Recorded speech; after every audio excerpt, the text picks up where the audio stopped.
David Gerard here. I'm at Capulin Volcano National Monument near Capulin, New Mexico.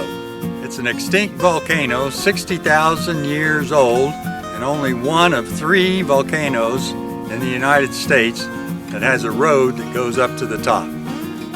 Capulin Volcano, which is our lovely cinder cone right behind that tree, it actually erupted 60,000 years ago. And most people seem to think that all volcanoes produce lava from the very top.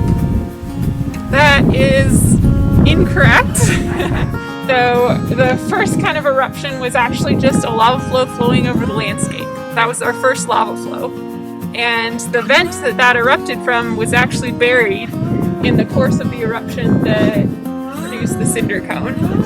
So cinder cone volcanoes, when they erupt, they're kind of like, imagine like squeezing a jug of water and it spurts out the top and it just keeps spurting and spurting and spurting, and the cinders, which is like just hardened pieces of lava, just kept building up and building up and building up, and eventually it got too tall and there wasn't enough pressure from underneath to force more lava out through that opening, and it actually sealed itself up with solidified lava.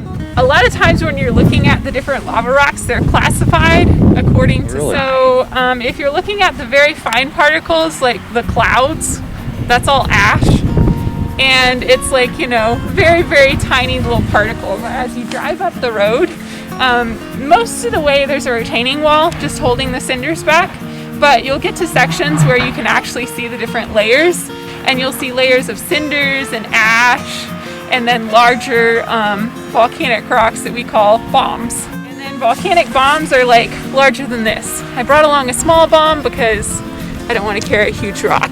Right. And then there's different types of volcanic bombs just based on shape.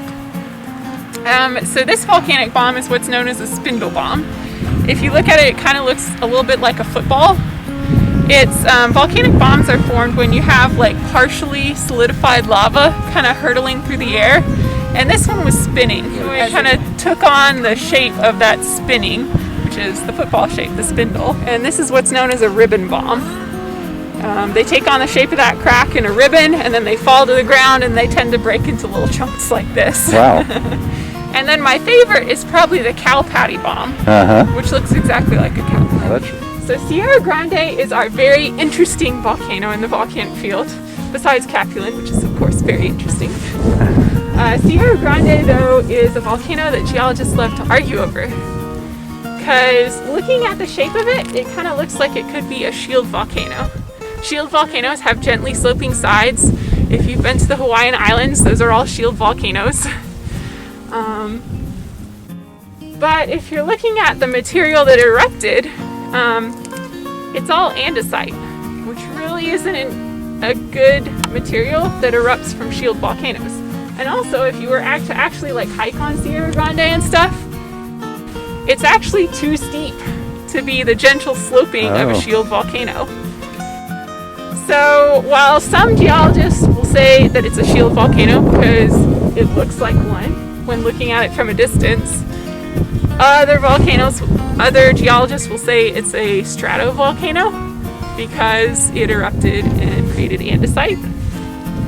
But we don't really know, so I like to call it an andesitic shield volcano, because that way I'm kind of following both the different thoughts. There's about 150 different vents in the Raton-Clayton volcanic field, which we are kind of right in the middle of right now. And about 40 different named volcanoes. Oh, really? So, there's that many around here?